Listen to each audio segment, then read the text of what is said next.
the response of the local and federal government, and then I'll follow up with your, like, how people perceive the houseless crisis. Sure. So it's hard to even know where to start, because now we're still dealing with COVID, you know. And one of the things that happened when COVID first became a thing in the U.S., when it was finally acknowledged, we hadn't been shutting down city council for a long time. I mean, this was a history here of shutting down city council. They had a reprieve from us for a good year, maybe even longer. Then COVID happened, and Ted Wheeler said some kind of bullshit about what he was going to do for the city. He's the mayor. And so he said some kind of bullshit about what he's going to do for the city, for people in the city, you know. And he didn't make one mention about our unhoused communities, of which there are many, you know. And I'm like, come on, say it. We knew he wouldn't, you know. So I wrote him a letter, or I don't know if I tweeted it out to make it public or what, but I said, he has 1 week to tell us what the plan is for our unhoused people, you know. And that week came and went, and city council happened. So we shut city council down again. That was the last time. It was in March. And that was because he didn't have a plan. So we forced him in that moment, when they were in the back room for 15 minutes and we were shutting down in the front, we forced him to come out with a plan. He had to walk out with a plan if city council was going to continue, right? So the plan sucked, and it was something, but it sucked. And it wasn't, you know, it was like, we're going to have all of these sanitizer stations put up around Portland, right? We said, where? Where are you going to do that? We're known here in St. John's as the desert of houseless services. Okay, they call it that. The city calls it that because they know, you know, that they don't care about anybody out here. Nobody, you know. And like, they admit this as if it's somehow okay to even admit that and not change it, right? So it's not been changed. So no sanitizing stations were due to be delivered out here. They were going to deliver one like on the middle of interstate where nobody is. Like, why, you know? There were no toilets being put in here, none. So we went on a Twitter rage at the city, embarrassing everybody to make them get toilets out here. So finally, this is way into COVID now. This was not at the beginning, you know. I mean, like, we were trying to get done in the beginning, but it wasn't happening. So finally, the woman who was running, one of the women who's running for mayor, Sarah, on her own, she called me and she said, what do you need? And I said, we need tables and sanitizer, and we need toilet paper, and we need bathrooms, you know? So Sarah bought us tables and brought truckloads of water in, you know, like those half-gallon containers or whatever they are. So that was the beginning of making things kind of okay here, at least safer for everybody. And because people are living outside with such limited access to news outside of here, people weren't getting out here because nobody was talking to anybody to educate people here about the virus, except for me. Well, I'm a friend and family member, right? So it's easier to, if it sounds so crazy like COVID sounded, because it is, it was hard for people to believe me, because if people weren't seeing it, and you don't have access to seeing people dying on the news, you know, showing this is real, it was very hard. So there was zero education coming in. No masks, no mask education. I mean, nothing. So, like, where to start with all that? Was that a federal failure? I don't even go there, because the Fed is such a failure, you know? I mean, we live in a fascist state. We've been in a fascist state for so long, for hundreds and hundreds of years. We were founded upon fascism, you know, in the guise of freedom, which isn't that perfect, you know? How perfect is that? Trump should just say that, you know? But on a local level, this is where, like our friends have been saying, people will drive up occasionally and be kind. So if we're going to make any kind of difference for people's struggle out here, it's going to come from a local level. And I have to say right now, the local level has failed absolutely and completely as far as governance goes. You know, there are groups of people who I know who have been out here bringing lunch and sometimes meals, and that's happening. But that's at a grassroots level. That's down here. You know, we're on the ground, and none of us get paid. You know, and I wouldn't want to get paid even if somebody did that, because it's not what this is about. You know, this is about people struggling and about us trying to help people feel better and get through this. You know. And nobody's coming through. There is one place called Northwest Pilot Project, which has been incredibly helpful for our friends out here who are older than 55. Steve, are you older than 55? We should talk, because I'm not paid and I have a job. It's hard for me to get the time to do it, but I think I'm ready to take on another person to connect with Northwest Pilot Project for an apartment. Okay, all right, cool. You might have to remind me, but I don't think I'm going to forget. Okay. So, and even that, right? Like, we've had, Northwest has housed 2 people from here, well, 3 people from here, and we're working on a 4th right now. And then Steve, you know? And I talked to Alan. Alan wants to do it, you know? So anyway,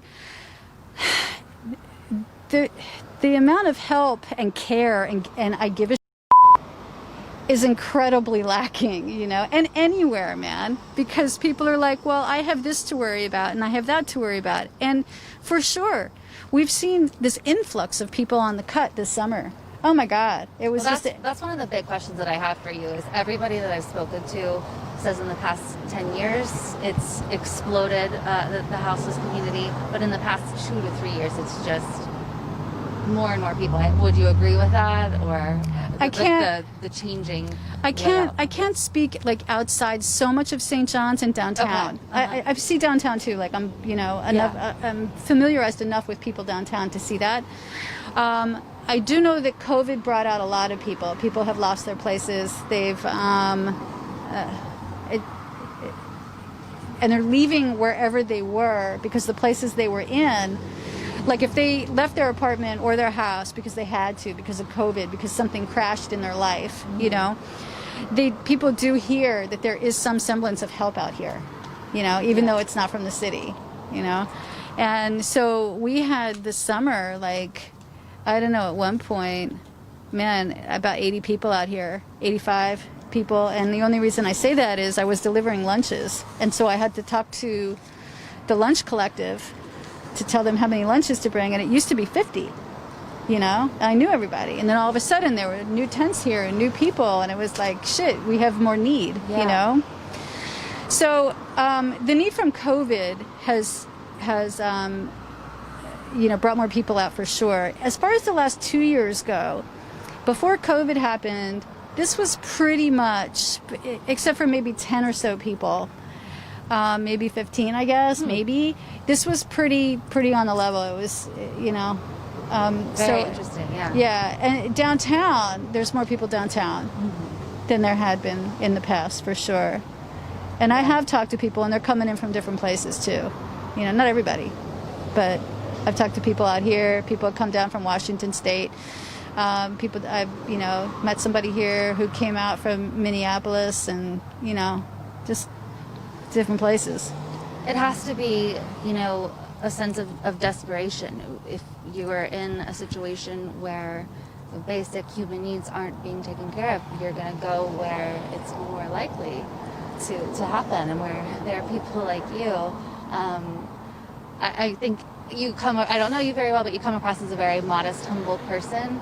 But I am already in awe of what you do. Like we were just walking down this way, and I don't know if you knew the gentleman, but you stopped and just spoke to a gentleman on his way to the bus, and you absolutely not talking down to anyone in any way at all, just talking, you know, as humans do, saying, do you need anything? Are you okay? Here, let me help you to the bus stop. And I think the role you play is certainly really inspiring, and I think there are too few of you who exist. So what would you say to people who maybe haven't even thought about the houseless crisis in this country. People who are living their lives, haven't been paying attention, or maybe they have their own struggles. What is it that drives you in particular, and what do people need to think about for themselves? I think it's really hard for people who are so self-serving, you know, whose life is just, you know, has been, whether it's self-serving or just, you know, bubbled, you know, into their own reality, to even bring up anything as, well, to me, hurtful and sorrowful, as, you know, and also amazingly fun and happy, as, you know, some of the times I've had with people out here, as what happens with people who are in crisis, you know? Like, how do you leave your bubble to even think about that if bubbling is where you're at in life, you know? You have your either, you know, really, either you're, you know, deep into your politics, and so you're not going to do anything and come out of that. So I guess the question is, what do you say to people who might be, who are slightly outside of the bubble and want to do something? To those folks, you know, it's like, man, meet people, right? Like, when I met my friends here, I didn't know them before I met them, right? You know? And so I like to say hello, you know? I start with hi, because it usually gets you far, you know, with anybody. And people tend, for me, these folks here, my family here, this is the realest place I can get to.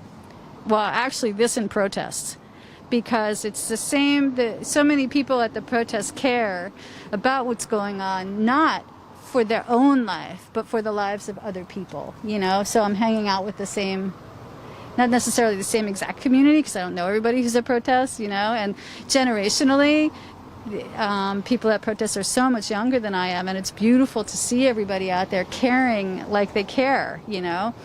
And at protests at protests, and it's expected, we help people who are intense on the streets when the cops are, you know, clubbing the tents, tear gassing the tents, or tear gassing all around. Last night they ran right through them. Yeah, they did that. So John's saying they ran through tents last night, and I heard too they did. I guess they did a sweep right after the protests as well downtown. Yeah, and they did that the other night too. They turned over all the tables that were up that had things out there for the houseless, and they just it looked like, I don't know, man, some like Roman movie where like, rah, you know, like the gladiators are coming in and they're just gonna, you know, run through everything. And that's what they did. And they picked these tables up full of things that people need, you know, and just hurled it in the, you know, to the ground. And then went through the tents, shining their laser lights in the tents, so hurting people's eyes if they were looking. People are sleeping, or not in that moment because everybody was getting tear gassed, but, you know, and then shredding their tents and taking their tents. This is what our police do, you know, and the police work for the feds. And by the way, folks, if you guys don't believe that the feds are not in Portland because our mayor and our governor told you so, the feds are very much here. I think they have a staple of, I don't know if the lie they told us that there was a staple of 10 people are always here, or maybe it was 20, but this small amount, all the feds are here, and that were here this summer.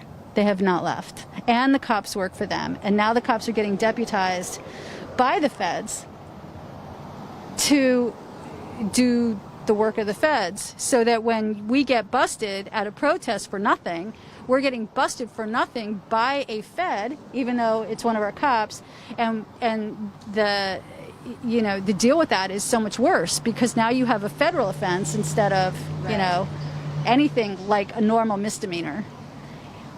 For a lot of these cops, they seem to be lacking a basic sense of humanity. You're talking about them slashing tents and shining the lights in people's faces. There's no reason for them to do that. A person who is sleeping in a tent is clearly not out protesting. They're clearly, you know, not causing any trouble. The cops just go in with these attitudes that they can do whatever they want.